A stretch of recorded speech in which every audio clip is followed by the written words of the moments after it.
3절 보상급여이죠. 자, 평균 임금하고 보상급여가 굉장히 중요하다라고 얘기했죠. 그래서 요 페이지만 복사해서 평균 임금하고 이것만 복사해서 꾸준히 계속 공부를 하셔야 돼요. 다른 거 한 번 볼 때 10번 이렇게 본다고 생각을 해야 돼요. 자, 보상급여부터 보겠는데 다른 책에 보면 산재, 해외근제, 설원근제 이렇게 나열이 되어 있는데요. 제가 읽어보고 너 그걸 파악을 못하겠더라는 거지. 그래서 이제 제 책은 요양급여에 대해서 이렇게 비교를 하고 장애급여는 이렇게 비교하고 그러면 같은 중복된 내용은 똑같이 쓰면 되죠. 그렇게 공부를 한 거예요. 자, 먼저 요양급여 보겠습니다. 자, 요양급여는 치료비의 개념입니다. 치료비의 개념. 자,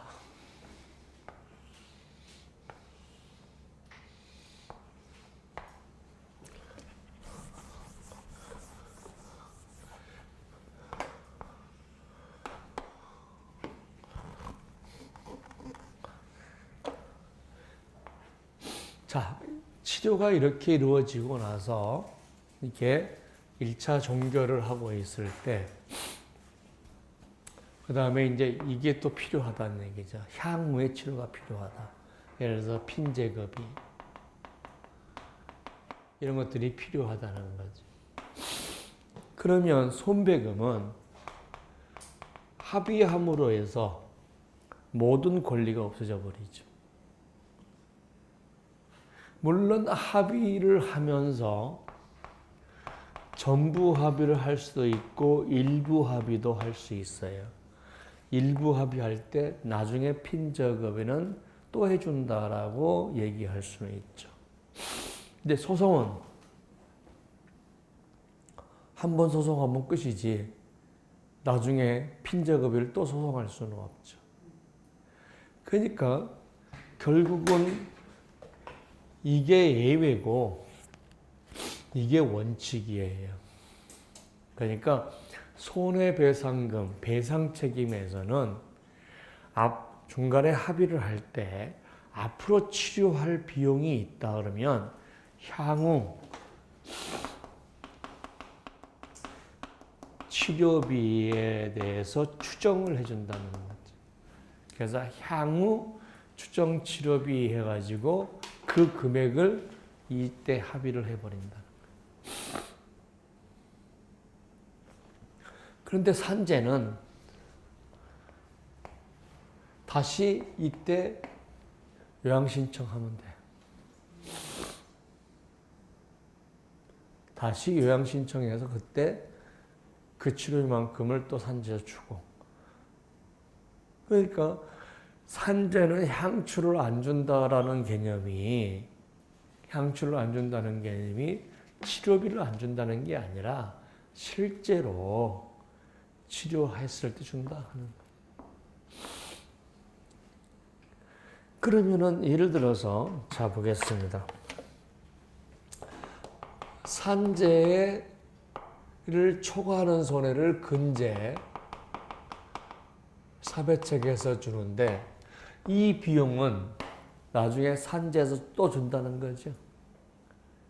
그러면 이때 종결하면서 난 이거 안 받았기 때문에 이 비용을 근제보험 청구할 수 있냐? 안 된다. 왜 안 돼요? 산재에서 준 거는 근제에서 안 주니까 앞으로 산재에서 줄 거니까 그 부분도 산재에서 받아라는 얘기죠. 산재에서 안 준 금액이나 산재선을 초과한 것만 근제에서 주는 거니까 안 준다는 게 아니고 나중에 주겠다는 금액이니까 줄 금액이다. 따라서 우리가 그러면 이제 요양급여 줄 것을 놓고 요양급여라고 하는 것은 치료비의 개념이에요.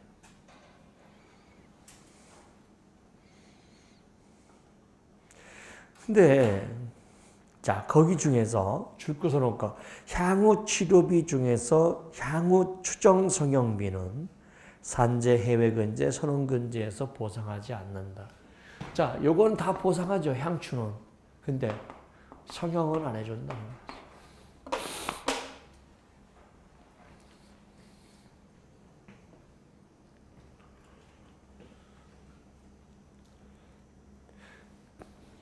자, 그러면은 그게 줄 긋고 뭐라고 했냐면은 향후 핀제급이 하고 향후 추정 성형비는 다르게 처리해야 된다는 거예요. 향후 핀제급비는 산재소이기 때문에 근제에서 못 청구하지만 향후 추정 성형비는 산재서 안 주기 때문에 근제보험에 청구할 수 있다. 그래서 향후 추정 성형비는 근제 사배책에서 청구할 수 있다.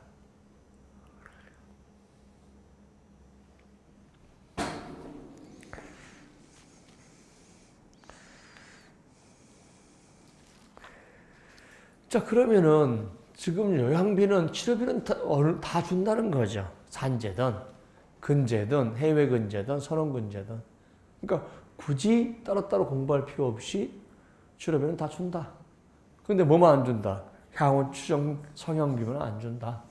그거는 근제보험 사배책에서 받는다라고 생각하면 되죠. 자, 두 번째, 간병비.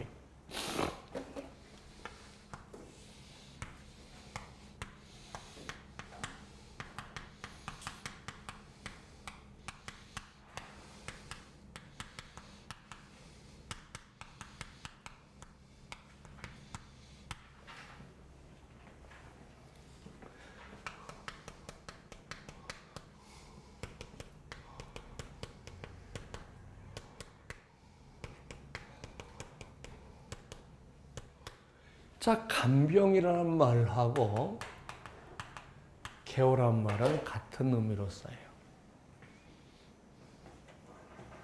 그러면 간병이나 개호란 말과 간호란 말은 달라요. 간호란 말은 의학적 지식을 가지고 있는 사람이 의료 행위를 하는 거예요. 근데 개호나 간호는 의학적 지식이 없는 사람이 환자가 거동을 못하니까 생적 활동을 도와주는 거. 이게 간병인, 개호인 이런 얘기로 쓰죠. 자, 그러면은 자, 우리가 여기서는 산재든 해외 근제든 선원 근제든 모두 기왕 개호비는 줘요. 지급하는데 향후 개호는 수시 개호나 상시 개호는 산재만 인정하지 우리가 해외 근제나 선원 근제는 인정하지 않는다는 거죠. 그래서 선원 해외 근제에서는 자 뭐가 강제보험이냐는 거죠. 간병인 추가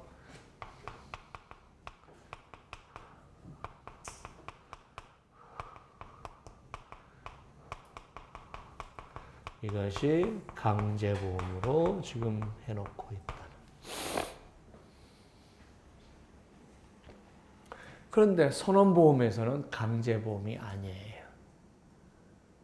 선원보험에서는 강제보험이 아니다. 자, 그렇게 얘기를 하면 되는 거죠. 자, 그래서 간병인에 대해서 우리가 얘기를 합니다. 자, 간병인 제일 중요한 게 지금 저 그림을 공부하시면 됩니다.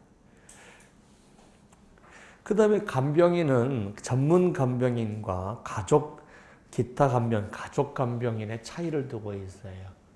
그러니까 전문 간병인의 비용보다는 가족 간병인이 적고, 그 다음에 간병도 1, 2기 상급만 인정하고 있다 하는 것만 알고 있으면 됩니다. 자, 그 다음에 이송료.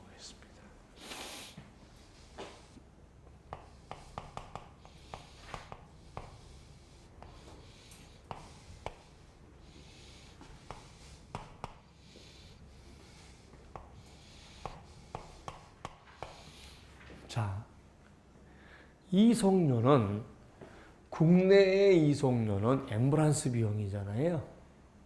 이거는 요양급여로 따로 요양급여 안에 포함시켜버려요. 그러면 이송료는 뭐냐는 거죠. 외국에서 사고 났는데 국내로 데리고 온 거예요. 외국에서 사고 났는데 국내로 데리고 온 거니까 비행기 타고 오든 배 타고 오든 선원이든 둘 중에겠죠. 그죠? 그러면 여기는 국내 근로자는 산재는 외국에 가서 사고 낼 리가 없잖아요. 그러니까 외국의 근로자가 국내로 들어와야 된단 말이죠. 이게 이제 이송료다라는 거죠. 오케이. 그러면 이송료가 있는 거는 두 군데 있다는 거죠. 어디야? 해외 근제, 선원 근제에서 있다. 해외 근제, 선원 근제에 있다.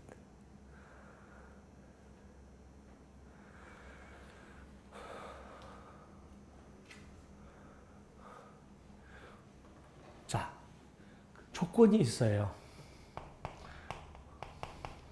사망했다는 거죠. 유해를 자, 사망해서 우리가 유해를 이송하거나 두 번째 자 보겠습니다. 조건이 자 35페이지 기동이 불가능해서 기동이 불가능한 조환자로서 자 그러면 기동이 불가능하다는 얘기는 어떻게 입증할 것이냐는 거죠. 그래서 호송인 없이 귀국하는 자는 해당하지 않는다라고 하는 것은 기동이 불가능하면 누가 해줘야 되죠? 누가 옆에서 부추기고 와야 되겠죠? 그죠? 근데 혼자서 왔다. 그러면 그거는 우리가 자 지금 이송료는 누구의 이송료냐 그러면 환자의 이송료지 호송인의 이송료가 아니에요. 호송인의 이송료가 아닌데도 불구하고 호송인이 있을 때만 주겠다라고 하는 조건은 뭐냐면 기동이 불가능하다는 조건. 기동이 불가능하다는 것을 가로 열고 그러면 기동이 불가능하면 당연히 호송인이 있어야 될 거 아니냐는 거죠. 호송인이 없다 왔다 그러면 어떻습니까? 기동이 불가능하지 않다라는 호송인 얘기니까 호송인의 비용까지 포함되냐? 아니다는 거지. 호송인의 비용은 우리가 안 된다는 거죠. 그래서 국내 요양기관으로 이동하기 위한 비용으로서 자 편도에 하면 1인당 500만 원 한도로 실 비용이라는 거죠. 500만 원 한도로 주는 거지 500만 원을 주는 게 아니에요. 500만 원 한도로 실 비용인데 어떠한 경우라도 호송인의 비용은 포함되지 않는다.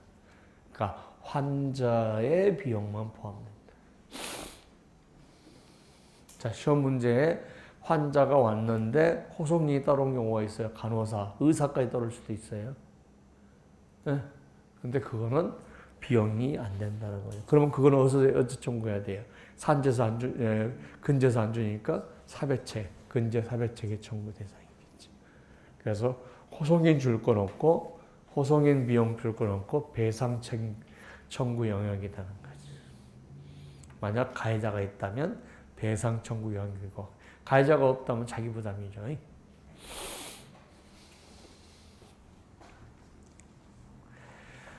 자, 이렇게 이송료를 각각 해보면 서로가 비교가 안 되니까 외우기 어려운데 하나로 딱 묶어버리면 외우기가 쉽겠죠. 그 다음에 장제비 죽어놓고 장례비. 평균 임금의 121분. 그죠? 선언법은 평균 임금의 91분인데 30일이 추가되죠. 재확정담보 특약에서. 그래서 똑같이 선원이나 해외 근제나 모두 120일이니까 이렇게 보면은 그냥 한눈에 볼 수 있으니까 좋잖아요. 근데 따로 해놓으면 나중에 공부하기 참 힘들어져요. 그 다음에 우리가 휴업급여예요. 자,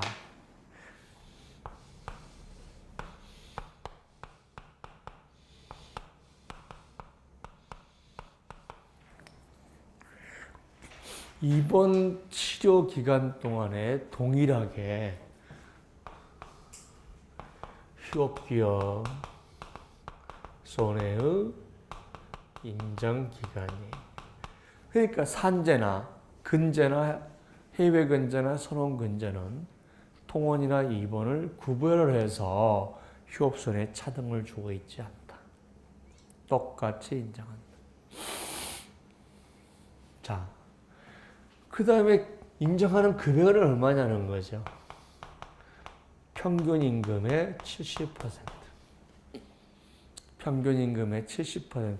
자, 벌써 해외 근제는 60%인데 플러스 10% 해서 재확정담보 특약이고, 산재는 70%고, 그런데 선원근제만 달라요. 자, 통상임금 4개월간에는 통상임금의 100%, 그 이유는 통상임금의 70%. 요것만 우리가 다르다는 거죠.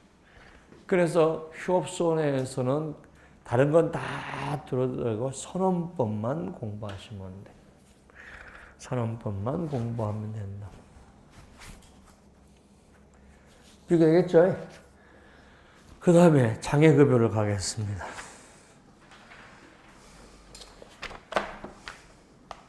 자, 장애급여에서 중복장애 조정을, 이게 엄청 중요합니다. 자, 중복장애 조정, 산재, 근재, 해외근재 다 똑같습니다. 똑같이 갑니다. 자, 5급 이상이 2개 있다. 그러면 3등급 이상. 5, 8, 그 다음에 13이에요. 5, 8, 13.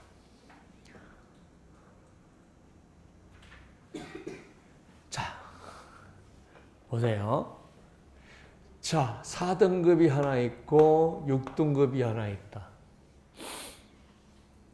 어떤 사람은 4등급이 있고 6등급이 있고 7등급, 8등급, 9등급이 3개, 10등급이 4개, 11등급이 3개. 그래도 등급은 똑같아요. 왜? 상위 2개만 갖고 평가하니까.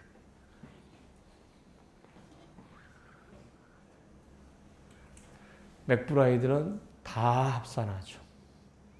맥브라이드는 다 합산하는 거예요. 그런데 산재나 근재는 상위 2개만 갖고, 높은 거 2개만 갖고 평가를 해요. 그래서 지금 5등급 이상이 하나고 5등급 이하가 하나잖아요. 그러니까 8등급 이상이 2개죠. 따라서 2등급 올려주는 거죠. 그래서 저기는 2등급이 되는 거예요. 2등급. 자, 이 등급 조정은 어느 법이 똑같다고요? 산재, 해외근제, 선언근제가 동일하다는 거죠. 동일하다. 그 다음에 장애 등급별 보면은요, 산재는 장애연금과 일시금이 있는데, 근제보험은 일시금밖에 없어요. 연금제도가 없다는 거죠. 연금제도가 없어. 왜? 산재는 국가가 운영하기 때문에 그 피해자가 죽을 때까지 연금을 준다는 거죠. 그죠? 죽을 때까지 연금을 줘. 누구 돈으로? 세금으로. 세금으로.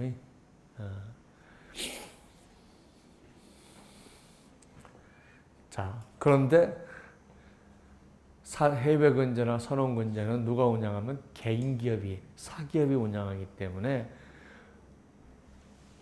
연금을 줄 수가 없죠. 사기업한테 연금 줘라 할 수가 없다. 개인 국가는 돈 부족하면 세금으로 충당하지만 여기는 충당이 안 되잖아요. 그죠? 자, 연금제도를 지금 봐요. 여기서 보세요. 그저께 어떤 친구가 와서 앞으로 산재가 어떻게 될 것 같습니까? 라고 하죠. 그래서 제가 딱 한마디로 해서 소송이 급증할 겁니다. 왜요? 그러더라고요. 국가가 돈이 없어요. 국가가 돈이 없어요. 왜? 기업들은 점점 몰락해 있고 힘들어지고, 그죠? 기업들은 점점 몰락해져요. 그러니까 근로자가 수가 줄어들고 젊은 애들이 점점 줄어들어요. 우리나라처럼 급격하게 줄어든 데가 없어요. 지금 애들이 태어난 게 지금 40만밖에 안 돼요. 지금 대학 전공이 60만 명인데. 그러니까 지금 태어난 애들은 다 대학을 보내도 3분의 1의 대학은 없어져야 된다는 거예요. 그런데 그때 다 대학 가겠어요? 안 간다. 그러면은 결국은 이렇게 계속 여기는 적고 여기는 많으면은 들어오는 소득이 많으니까 되는데 여기는 많고 여기는 줄어들어요. 그러면 모든 국가 재정이 이 사람이 다 어느 정도 빠져나갈 때까지는 그게 20년, 30년이거든요. 국가가 최악의 상태가 됩니다. 앞으로 20, 30년이. 최악의 상태예요. 왜? 60대 이후 인구는 폭발적으로 늘어가는데 젊은 애들은 지금 줄어들고 있고. 그러면 살아남는 방법이 뭐냐는 거죠. 봉급 안 주는 거죠. 봉급 안 주는 거죠. 그러니까 지금부터 어떻게 합니까? 지금 산재에서 웬만하면 다 노예. 옛날에 과로사다. 다 인정했어. 웬만하면 인정했는데 지금 다 인정 안 하고. 기각. 그러니까 자꾸 소송 통해서 온단 말이에요. 근데 문제는 뭐냐면 소송을 통해서 얻다고 해서 산재보험에서 더 나가는 게 아니란 말이에요. 똑같은 급여를 나중에 주는 거죠. 3년, 4년 후에 소송해서 주면은 지금부터 줄 걸 3년 후에 이제 한 번에 3년치를 주겠지만 그러면 어떻습니까? 많은 사람들이 소송을 안 해버리면 되는 거죠. 그래서 어마어마하게 소송이 급증해야 될 거라는 거죠. 그런데 환자들이요. 소송하면 착수금 달라, 뭐 달라 이렇게 해버리잖아요. 그럼 포기해버립니다. 그 돈 낼 돈도 없는 거야. 남편이 일하다 죽었는데 돈 1,000만 원 낼 것도 없는 거야. 그거 어떻게 100% 이깁니까? 아니요. 승수율이 50% 나오면 그 돈이 아까워서 포기해버립니다. 그러니까 자동차나 모든 보험이나 이런 것들이 앞으로 20, 30년이 굉장히 여러분이 미안해. 그런 얘기를 해서 너 아직 젊은데.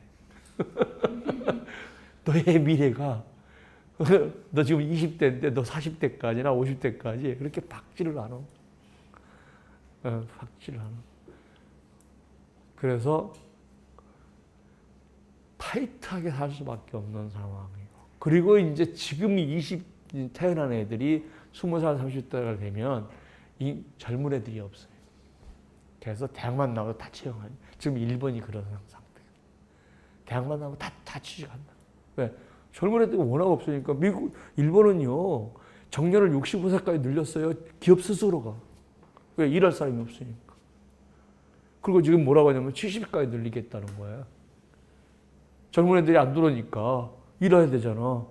그러니까 70세까지 일하겠다는 거야. 그게 우리의 20, 30년 후라고. 그래서 지금 제일 어려운 시기가 20, 30대의 친구들이, 이제 우리는 그래도 조금 전쟁이 시작되기 전에 막 이렇게 나는 좀 앞에 가서 뒤에서 전쟁이 일어나고 나는 앞에 갔기 때문에 살짝 앞으로 계속 가고 있는데 20, 30대 분들이 그만큼 힘든 세상을 사는데 그러기 위해서는 이제 그래도 하기 위해서는 전문가가 돼야 돼. 다시 말해서 국가가 모든 걸 재정을 줄여버리면 억울한 사람들이 엄청나게 생기겠죠. 돈 없는 사람들이.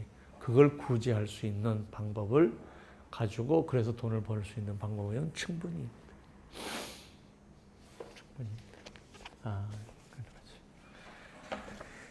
자, 그래서 이쪽은 연금이 있고 두 개는 연금이 없다. 그게 가장 큰 특징이다. 써놓으세요. 산재는 연금이 있고 그 다음에 여기는 연금이 없다. 왜? 개인 기업이 운영하니까. 산재는 국가가 운영하고.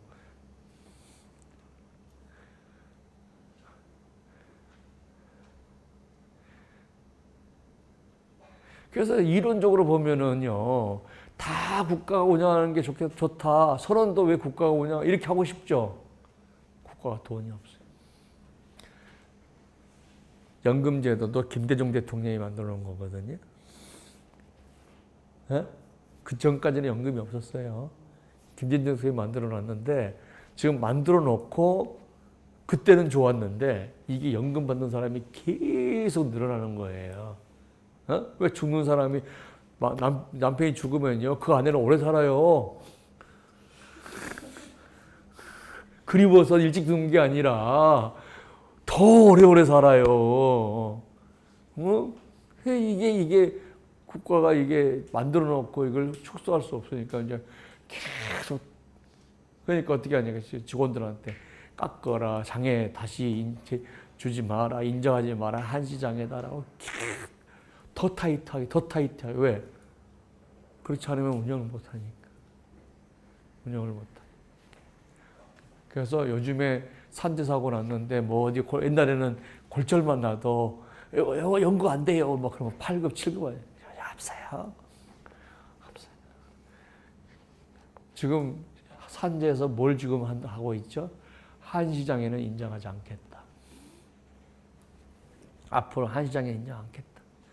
연구장애만 강직장애 인정하겠다. 한시장에는 아예 인정하지 않겠다. 이게 지금 산재에서 공공연하게 얘기를 하고 있대. 그래서 그렇게 안 주면 우리 누가 못 먹고 살 거 아닙니까? 그러는데 나는 한쪽으로 아니요. 더 잘해 먹을 수 있어요라는 걸 있죠.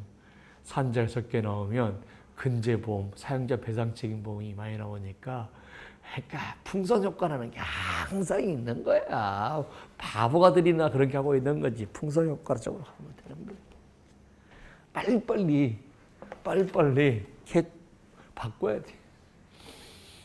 자, 두 개가 있는데 여기 일수까지 열 필요는 없어요. 선생님 일수 나오면요. 안 나온다는 보장 100% 있습니까? 없어요. 없어. 그럼 어떻게 해요? 그러면 나오면 맞을 놈이 거의 없을 거니까 대충 얼마나 하라고 해서 그냥 쓰면 돼. 아니 그게 하면은 이게 있잖아요. 그 시험에 어느 정도는 떨어낼 건 떨어내고 자신 있게 나가고 내가 이렇게 범위를 정하면서 공부를 해야지 소심한 마음에 높아심에 이것도 나올 거 저것도 해가지고 범위를 이렇게 늘려버리잖아요. 그럼 어차피 못 써요. 자, 그래서 7급까지만 연금이 있고 7급 이하 그러니까 7급이 되냐 8급이 되냐는 것은 산재에서 굉장히 중요한 내용이죠. 그러다 보니까 산재에서 7급 되려고 막 노력을 많이 하니까 어떻게 합니까? 2년 후에 재감정. 2년 후에 재감정. 그걸 한 번만 하고 있는데 나중에 4년 후에 재감정 법 안 바꾸란 법이 없어요. 2년마다 재감정한다. 그래서 7급 만들어 놓고 일시급 받는 애들이 많아요, 지금. 무슨 말이죠? 7급을 억지로 만들었는데 2년 후에는 또 한다는 건 보장 없으니까 일시급은 없다고. 자, 한번 보겠습니다. 자, 사례문제 2-9 한번 해볼까요? 일당이 15만 원이다. 일당이 15만 원이라고 해서 평균 임금이 15만 원이 아니에요. 그러면 일당이 15만 원이고 장여가 5급이다. 연금 일수가 193일이고 장여 일수는 869일이다 라고 했죠. 그러면 일당이 15만 원이면 15만 원 곱하기 22 나누기 30 하면 평균 임금은 111만 원이 된다는 거죠.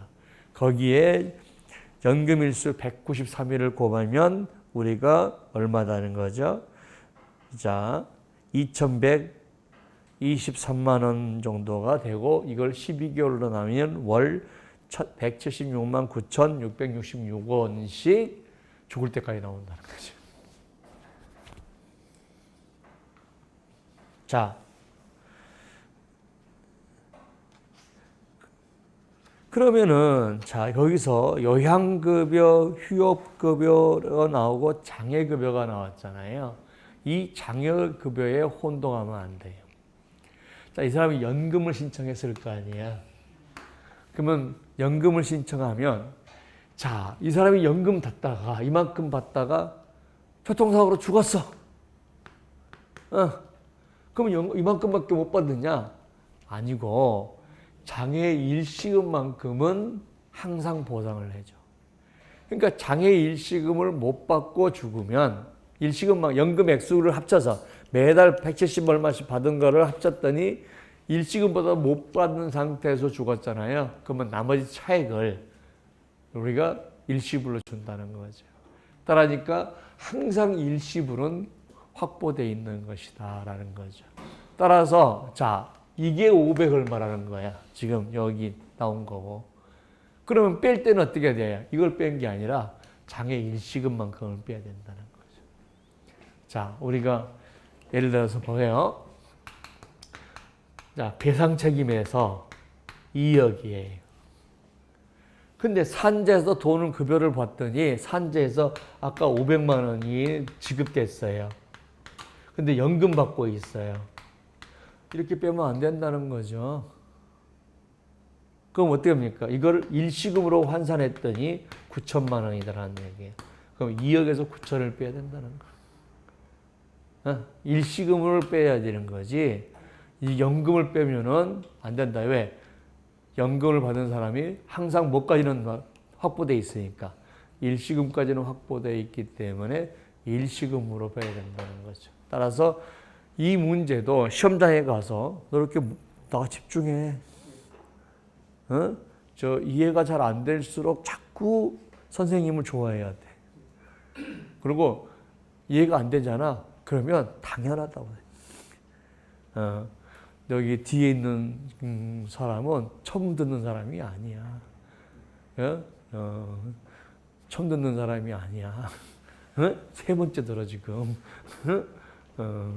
그러니까 처음 듣는 분들이 생소한 거를 다 알아들을 수 없고 그걸 뒤에 있는 분보다 더 많이 알아보는 방법은 집에 가서 뒤에 분이 3년 동안 2번 읽을 거 너는 20번 읽으면 돼. 그러면 따라가. 저 뒤에 있는 분은 돈 버느라고 많이 못 봐. 그러니까 어떻게 해? 계속 들으면서 익숙해지는 거지. 자, 공부 안 하고 잘하는 방법은요, 없어. 공부 안 하고 잘하는 방법은 없어. 자, 이 문제에서 장애 일시 연금을 받고 있는 사람은 손배금에서 산재에서 받은 금액을 초과한 금액을 계산할 때 항상 일시금으로 환산한 금액의 초과 금액이니까 9천만 원 초과 금액만 주니까 1억 1천밖에 안 준다는 거죠. 여기서 이거 빼면 안 된다는 거죠. 그죠? 이게 트릭 중에 하나예요. 이게 트릭 중에 하나. 그러니까 근데 장애 일시금 받는 사람은 저런 문제가 없겠죠. 연금 받는 사람만. 연금 받는 사람은 항상 장애 일시금으로 환산한 금액을 빼야 되지 우리가 산재 급여 지급 확인원에서 있는 급여를 빼면 안 된다는 거예요.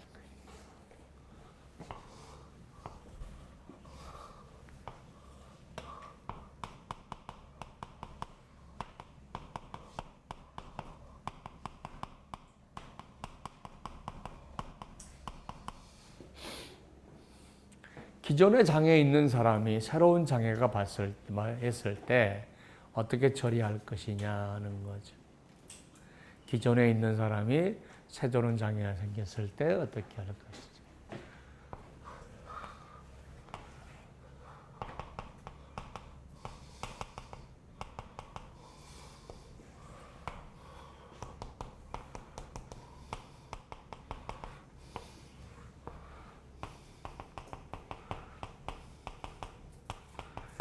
자, 우리가 상해생명보험은 우리가 어디서 배우는 거죠? 재산보험 이론에서 배우는 거죠. 재산보험 이론에서 배우는 거고, 근제, 산재는 지금 배상책임에서 배우고, 이것도 배상책임에서 배우는 거죠. 자, 보면 어떻게 할 것이냐. 자, 요거는 각 사고당, 각 질병당이에요. 그래서 1차 사고로 40%가 생겼다. 근데 2차 사고로 50%가 발생했다. 그러면 각각 주는 거예요. 각각 주는 거예요. 그런데 예외가 하나 있어요. 예외가 동일 부위, 동일장애,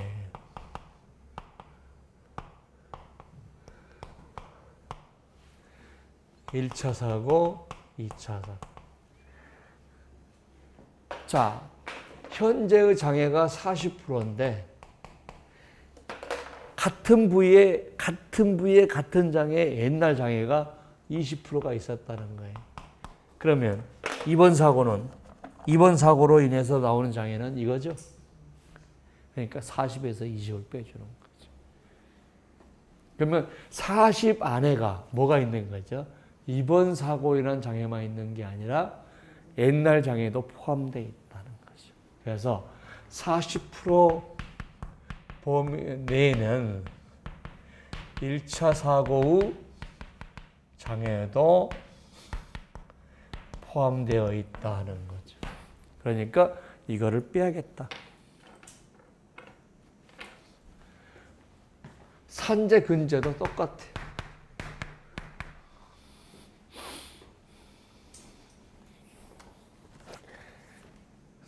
그러면은 여기서 40% 발생했다는 거죠. 여기서 7급 됐다는 거죠. 근데 2차 사고로 여기서 7급 됐다. 이거 전혀 관계없이 각각 따라서 인정해 준다는 거예요. 그런데 여기는 노동 능력은 100%를 초과할 수 없다는 거예요. 그러면 여기는요, 여기 봐봐요. 여기 40 나오고, 여기 70 나오고, 여기서 70 나오고, 40 나오고, 80 나오고, 몇천 프로가 나올 수도 있어요. 상해질병보험은 몇천 프로가 나올 수 있어요. 근데 여기는 100%를 여러 사계가 겹치더라도 100%를 초과할 수 없어요. 그러니까 뭐예요? 앞에 사고를 반드시 고려한다는 거죠. 그러면 1차 사고에 40% 됐다는 거죠. 그러면 남아있는 노동 능력은 얼마냐? 60%밖에 안 남아요. 잔존은 60%밖에 안 됐다. 근데 여기서 50% 생겼다는 얘기는 60%에서 50%가 상실된 거다는 거죠. 따라서 이번 장애는 30%다. 남아있는 장애에서 50%. 그러면 여기 또 40% 또 발생했다는 거죠. 그러면 이거 60%나 지금 장애가 있고 30%가 장애가 있잖아요. 그죠? 그러면은 결국은 뭐냐 이거죠. 그죠? 자, 60%에 30%니까, 그죠? 결국은, 자, 60%에 50%가 상실됐다. 그러면은 상실된 게 얼마예요? 40%가 지금 남아있는 게 이거잖아요. 40% 상실됐고, 100%, 그 다음에 30%가 상실됐으니까 70%가 상실됐으니까 잔존은 30%밖에 없죠. 거기에 40% 생기면 이제 12%밖에 없는 거예요. 근데 여기도 이렇게 계산하는 건데, 여기도 똑같이, 자, 1차 사고에 20%인데 2차 사고가 합쳐서 40% 났다. 그러니까 동일부위라는 거죠, 이게. 그때는 똑같이 40에서 20을 빼준다는 거예요. 왜? 이거하고 차이점은 뭐예요? 이거는 왼팔, 오른팔이고, 이거는 같은 팔에서 같은 부위에 장애가 확대됐다는 거죠. 그럴 때는 지금 40%지만 그 사고 안에 1차 사고의 부담분이 있으니까 그냥 40에서 20을 빼준다. 요거는 다 똑같죠, 이렇게. 자, 이 세 개를 비교해서 공부하지 않으면 각 보험마다 막 각각 공부하잖아요. 그럼 나중에 헷갈려서 뒤질라 그런 거예요. 자, 우리가 의학을 빼놓고 재산보험 공부하죠. 그 다음에 근저배상책임 공부하죠. 자동차 보험도 배상책임이잖아요. 대인은. 그러니까 자동차 보험도 대인은 이걸 적용한다고. 근저보험, 산재보험은 이걸 적용하고 자동차는 이걸 적용한다. 그래서 자동차는 다른 부위냐 같은 부위냐 나눠서 다른 부위일 때는 기존의 장애율만큼을 빼고 나머지 잔존율을 새로운 장애도 곱해주면 된다는 거예요. 그리고 동일 부위일 때는 빼기 하면 된다는 거예요. 자, 그러면 이게 어떻게 하냐? 자, 배책은 이렇게 하고 자보 대인도 그렇게 하고 배상 책임은 똑같은 거죠. 그죠? 요거는 근제, 그다음에 산재 이렇게 처리하고 이거는 재산보험, 상해질병보험에서는 이렇게 처리한다. 이렇게 정리하고 이거를 공부를 하시면 돼요. 자꾸 비교론적으로 공부를 하셔야 여러분들이 더 할 수 있다는 거죠. 자, 그러면 사례 문제를 한번 보겠습니다. 39번에 피해자 A는 1차 사고로 척추체에서 11급 장애를 받았다. 당신 평균 임금은 10만 원이다. 제2차 사고로 장애 8급을 받았다. 척추체에 똑같은 장애죠. 자, 8급 장애를 받았고 그전에는 똑같이 몇 급이었냐 그러면 11급 장애를 받았다는 거예요. 자, 근데 이때 평균 일때는 곱하기 10만 원이고 이때는 곱하기 12만 원이라는 거죠. 자, 12만 원이다. 그럼 어떻게 계산을 할 것이냐는 거예요. 자,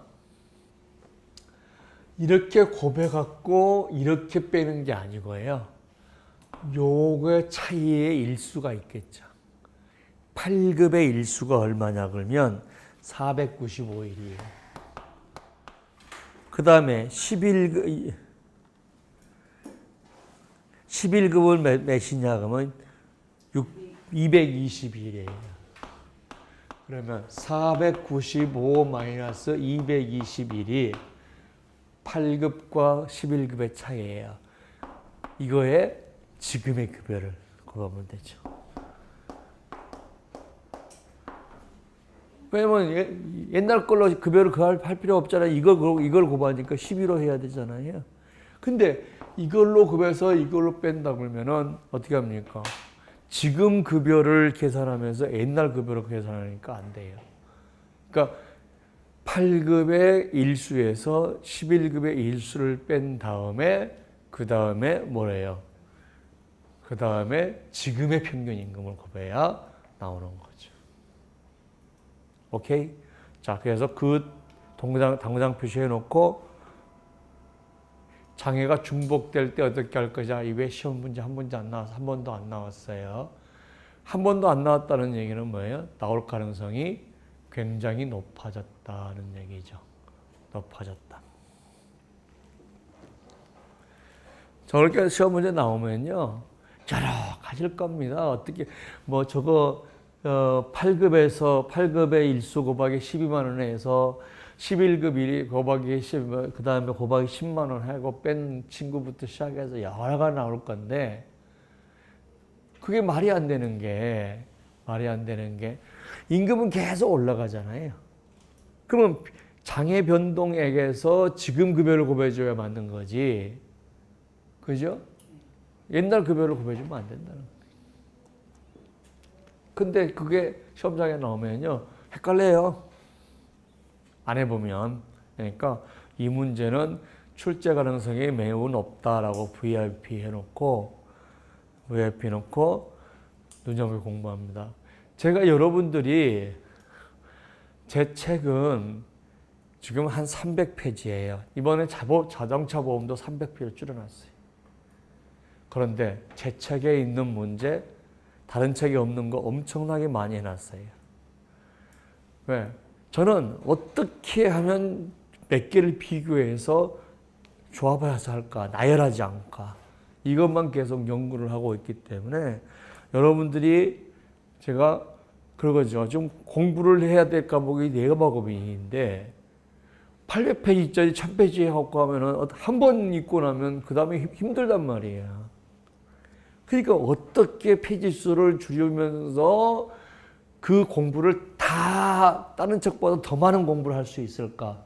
그거는 중복된 반말을 철저히 줄이고 묶는 거라고. 면책 조항도 자꾸 묶고, 어디다 묶고, 자꾸 묶어서 한눈에 전체를 보게끔 해줘야 여러분들이 된다는 거예요. 그러면 지금 공부하는 것도 지금 중복장애 딱 3개 해서 재산보험, 자동차, 지금 근지, 배당금 다 한 번에 딱 봐서 중복장애에 대해서 정리를 했잖아.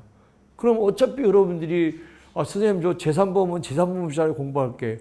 그게 아니잖아. 어차피 시험은 똑같은데. 그러니까 자꾸 정리를 그렇게 해줘야 여러분들이 하니까 그 문제를 풀어봐야 된다고. 근데 여러분들이 지금 문제를 풀어보면 이렇게 하는데 만약 이론만 계속 강의해봐요.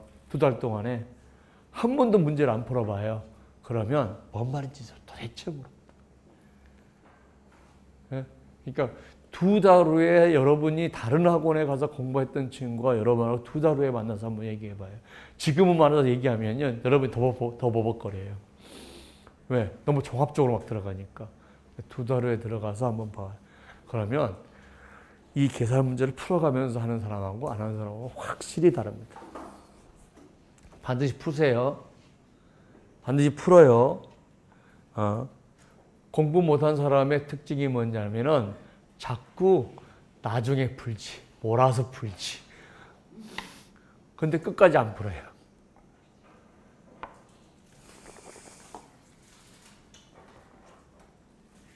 자, 기왕적 기여도와 한시장의 여부. 자, 기왕적 기여도와 한시장의 여부에서 배상책임보험은 기왕증도 기여하고 영구장애뿐만 아니라 한시장애도 인정해요. 그런데 근제보험에서는 원칙적으로 기왕증 고려 전혀 안 합니다. 기왕증 고려 전혀 안 해요. 그 다음에 한시장애도 고려하지 않습니다. 한시장애면 장애 안 준다는 거죠. 장애 안 준다. 자, 그렇게 우리가 공부하시면 돼요. 그러면은 보세요. 저기 보세요.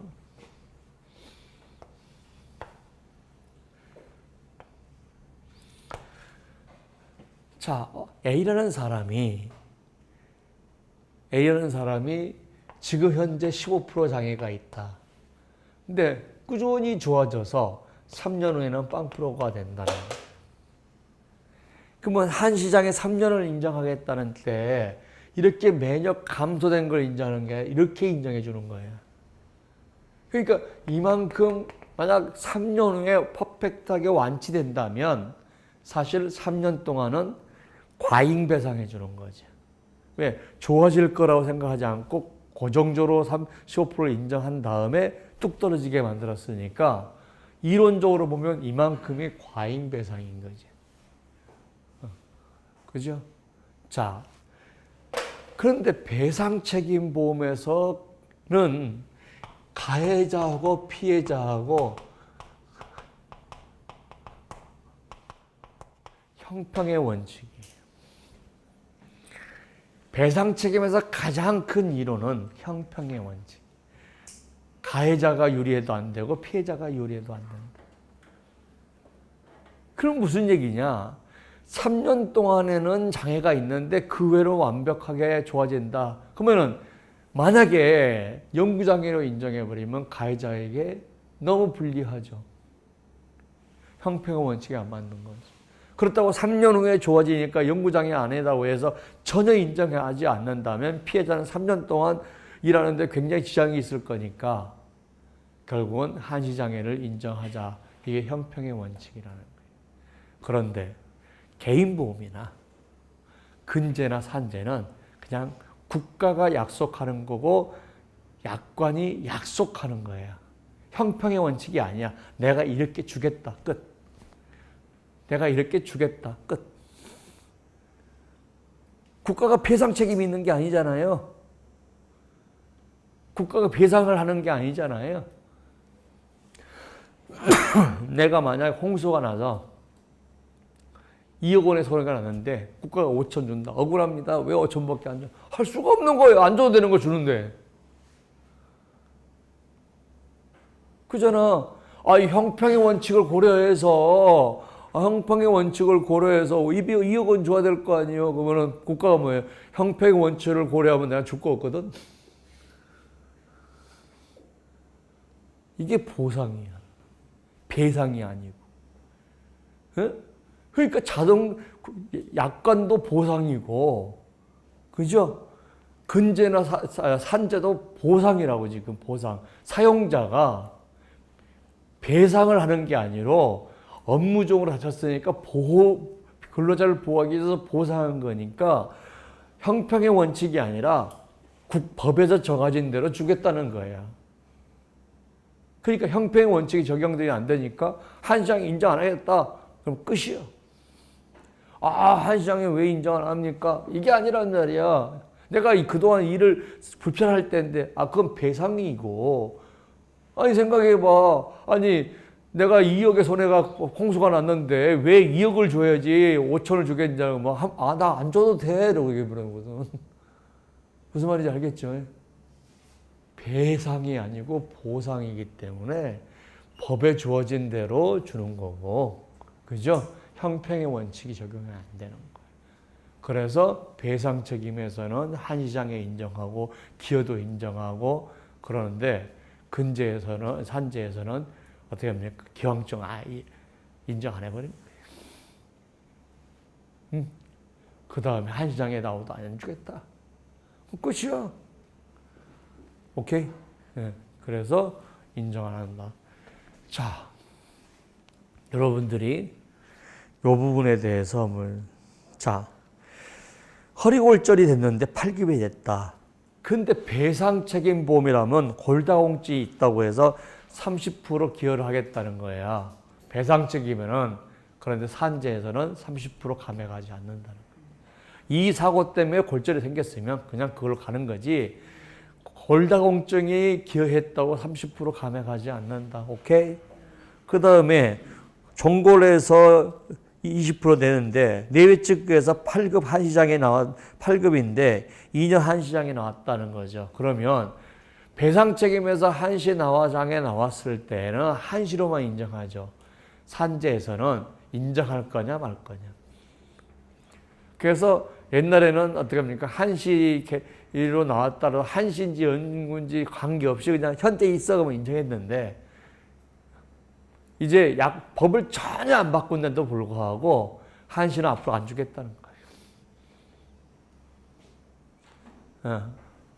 산재법이 한시를 안 주겠다고 바꾼 게 아니고 공무원 법원처에서 지침만 내리면 뜻이야 되는 거예요. 법은 그대로 있어요.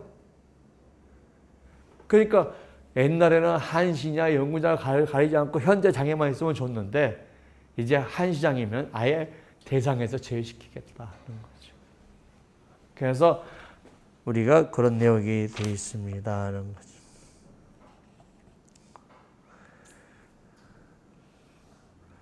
자, 근제보험 일시보상과 산재보험 상병요양연금제를 보겠습니다. 자, 항상 강의할 때도 그렇고 여러분들이 그냥 단순히 공부하는 것보다도 그 취지나 거기에 있는 이념을 공부를 해야 머릿속에 오래 남아요.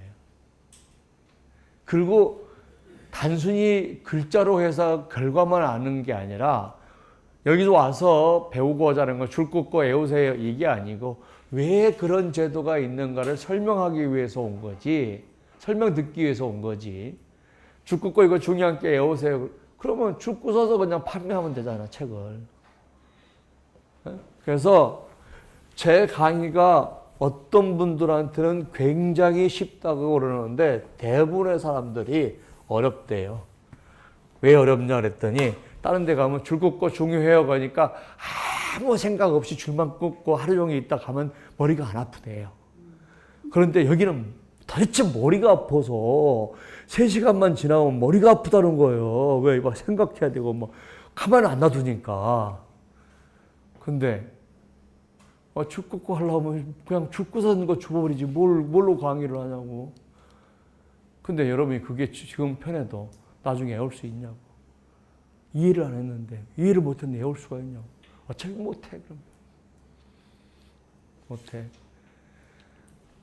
공부를 열심히 하고 잘하는 친구는 이해가 안 되잖아요. 그러면 이해할 때까지 파고 공부를 하려고 그러고 공부를 안 한 사람은 죽고 서놓고 나중에 외우지. 그래가지고 이제 시험 때쯤 되면 내년에 외우지. 그리고 또 등록해요. 죽고 서놓고 또 나중에 외우지 해놓고 내년에 외우지. 또 한 10년 된 거야. 그래도 그때도 내년에 이러고 앉아 있어. 모르면 바로바로 이해하고 물어보고 밴드에 올리고 이렇게 해서 뭔가를 원리를 이해해서 내 걸로 만들어야 되고 안 되면 집에 가서 보고 저녁에 또 보고 이런 노력을 해서 하나씩 짚어가면 그게 누적되면서 나중에는 이제 쉬워지는 거인데 그 과정을 못 느낀다.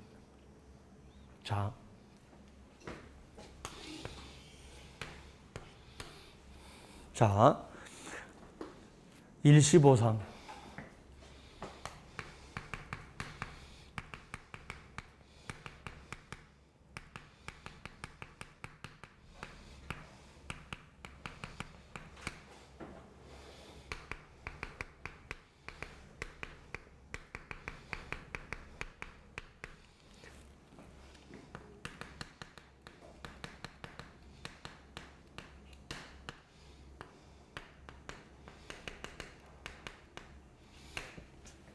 일시보상은 사용자가 선택하는 거예요. 그러면 사용자가 선택한다는 것은 누구를 보호하기 위해서?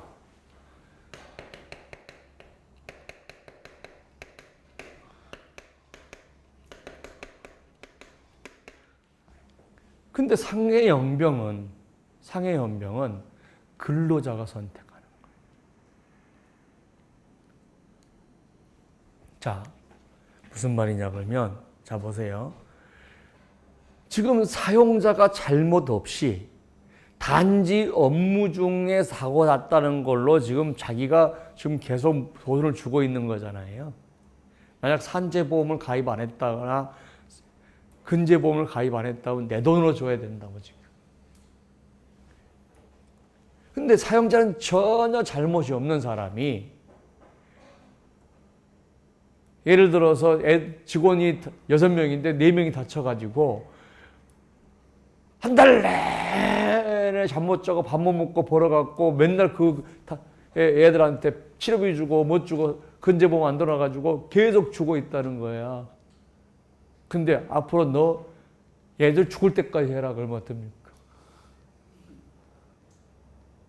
아니 내 남편이 지금 근제보험 안 들어갔고 애들이 다쳤는데 직원 5명 중에서 4명이 다쳐가지고 병원에 있는데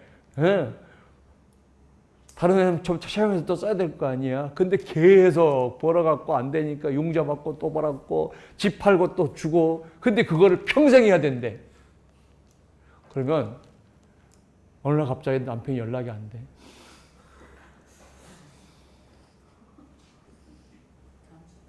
잠수 탄 게 아니라 죽어버렸어.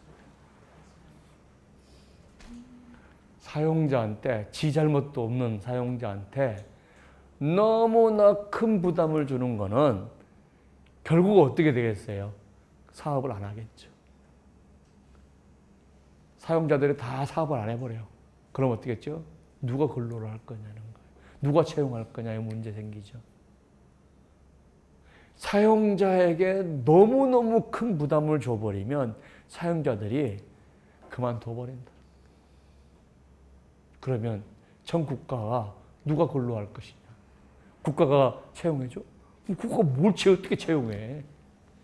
그래서 2년이 지나도 계속 치료를 하잖아요. 그러면 사용자가 포기 선언을 할 수 있는 거예요. 근데 치료를 종결시키겠다라고 포기해버린다는, 치료를 종결시키겠다고 선언하고 이제 치료비 이제는 안 주겠다라고 해버리면 네 돈으로 처리해라 이거야, 이제는. 그런데 그 대신 2년 후에 혜택을 줘야죠. 혜택을 줘야죠. 포기한 대신에 1급 장애를 주고 나는 더 이상 못하겠다. 포기할 수 있는 거. 이게 일시보상이에요. 그러면 얘는 일시보상이 치료가 여기서 끝나는 거예요. 그죠? 여기서는 이제 치료를 못해. 무슨 말인지 알겠죠? 그러면 일시보상은 누구를 위한 거예요? 사용자를 위한 거야. 사용자를. 그래서 이때 설령 1급이 아니더라도 1급 장애를 인정해버립니다.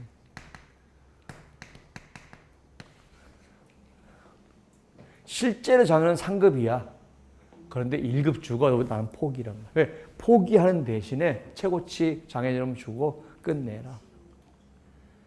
그런데 얘는 계속 치료할 수 있어. 계속 치료할 수 있어. 그럼 여기는 휴업급여를 주잖아. 휴업금은 70%잖아. 그러면 여기서 상해연금은 휴업급여를 대신해서 주는 거야. 이게 상해보상연금은 휴업급여를 뭐로 대체하는 거야? 상해보상연금으로 대체한 거야. 그러면은 자, 상해보상연금에 뭐가 있냐면 1급이 있고 2급이 있고 3급이 있어요. 3급이 70%야. 만약 4급이 있는데 4급을 한다 그러면 어떻게 되겠죠? 휴업급보다 더 적게 져버린 거죠. 그러니까 4급이 없어.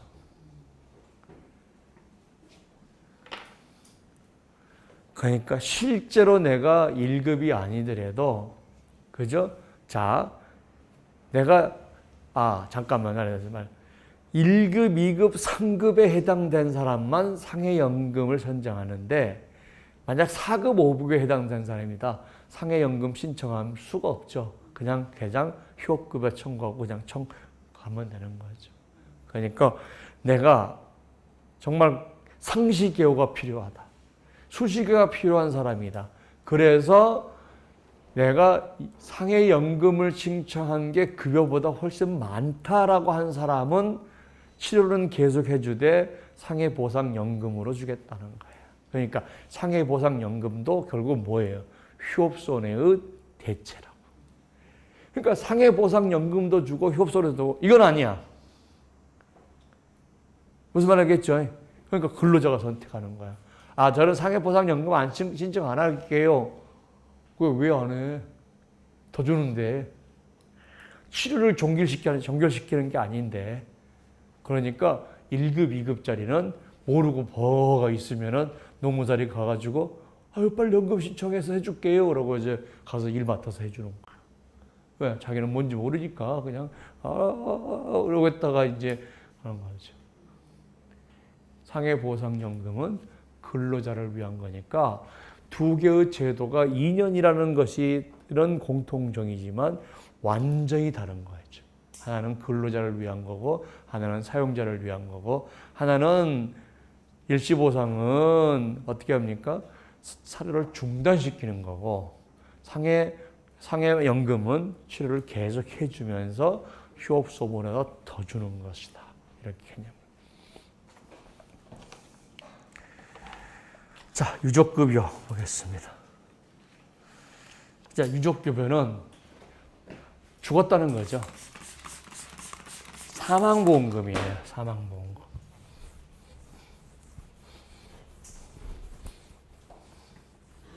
자, 여기도 연금이 있어요. 산재는. 유족연금이 있어요. 근데 근제보험이 해외 근제나 선원근제는 연금이 없어요.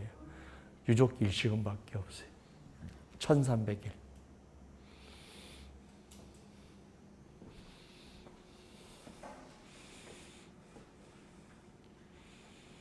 자, 해외 근제는 원래 1000인데 추가 담보특약, 재확정 담보특약 300 붙여서 1300이 되겠죠. 그 다음에 중요한 게 선상에서의 행방불명은 삼평일통. 삼평일통.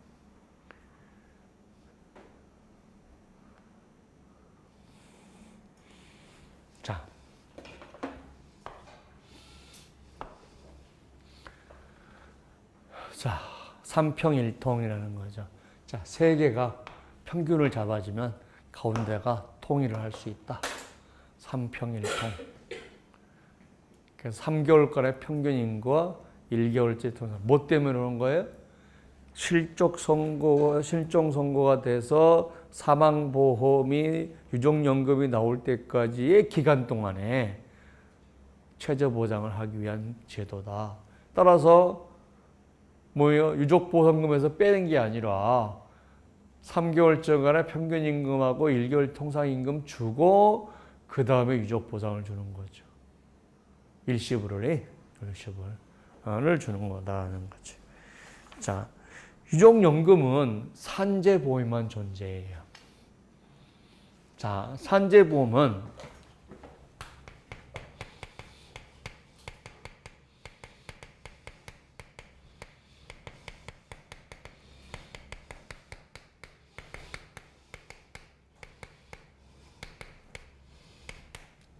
유족연금 수령권자가 있어요. 그러면 유족 일시금은 선택할 수 없어요.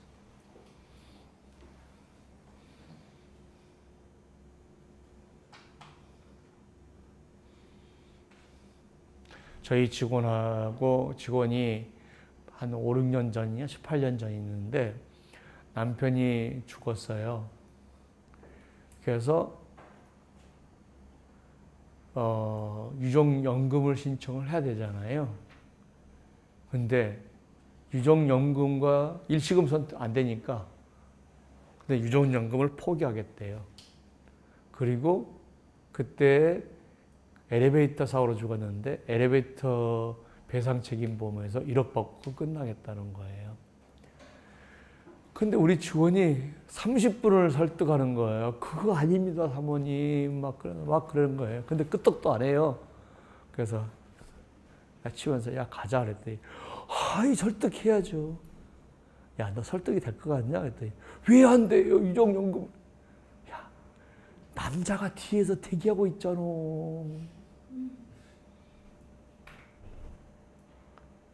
남편이 죽었는데 죽기 전에 이미 애인이 있었던 거야. 근데 결혼하면 유족연금이 안 나오잖아요. 그러니까 결혼을 해야 되는데, 그러니까 일시금 선택을 못 한단 말이야. 그죠? 일시금 선택 못 하고 유족연금 신청해 놓으면 결혼한과 동시에 땡이니까. 그러니까 그냥 배상 책임에서 1억 받고 끝나겠다는 건데 그게 설득이 막 계속 우리 직원은 막 뭐 하는지 모르고 막 환장하겠네, 미치겠네 막 그래. 그래서 설득하지 마. 그래서 아휴, 남편만 불쌍하다 그랬더니 왜요? 그랬더니 야, 장례 치른 지 지금 10일밖에 안 됐는데 벌써 그렇게 한다는 얘기는 이미 그 전부터 애인이 있었다는 얘기지. 한참 있다 우리 직원이 슬프네요. 슬프네요. 왜? 돈을 마다하는 사람은 그만한 이유가 있는 거예요. 자, 유족 일시금 얘기했죠. 자, 유족연금이나 이런 것들은 사실은 산재에서 다 계산을 해왔기 때문에 여러분이 시험용으로는 계산할 필요가 없어요. 그럼 뭐만 계산하면 돼? 유족연금이 나오면 일시금으로 환산한다. 이것만 공부하면 돼요. 유족연금을 계산해라. 이런 분 절대 안 나오죠. 왜? 그건 산재니까. 그래서 근데 이제 혹시 산재가 궁금할까 봐서 써놓은 것뿐이고 나머지는 안 해도 된다는 거지. 자, 그래서 여기까지 하고 재확장 담보 특약하고 뒤에 거는 그게 중요한 게 아니기 때문에 넘어갑니다. 그래서 다음 주에 손해배상에 산정 나갑니다. 자, 오늘 굉장히 중요한 거 했어요. 두 개. 보상하고 그다음에 평균임금. 이거 진짜 아무리 못해도 서너 번은 읽고 와야지. 그렇지 않으면 다음 주 강의가 안 돼요. 왜냐면 이걸 재수 안 읽고 가잖아요. 그러면 점점 더 이제 이해가 안 되는 거예요. 오케이? 오케이? 그러니까 다른 거 지금까지 공부 안 해도 돼요. 평균임금하고 보상만 몇 번 읽어보고 복사해가지고 갖고 다니면서 전철에서 보고 아주 많이 보는 수밖에 없어. 그리고 공부하는 방법 중에 하나서 짜투리 시간을 많이 이용해야 되는데 꼭 도서관 가서야 공부하는 사람이 있죠. 그런 사람은 도서관을 안 가잖아요. 어? 그러니까 짜투리 시간을 가져 충분히 이용하시면 됩니다. 수고하셨습니다.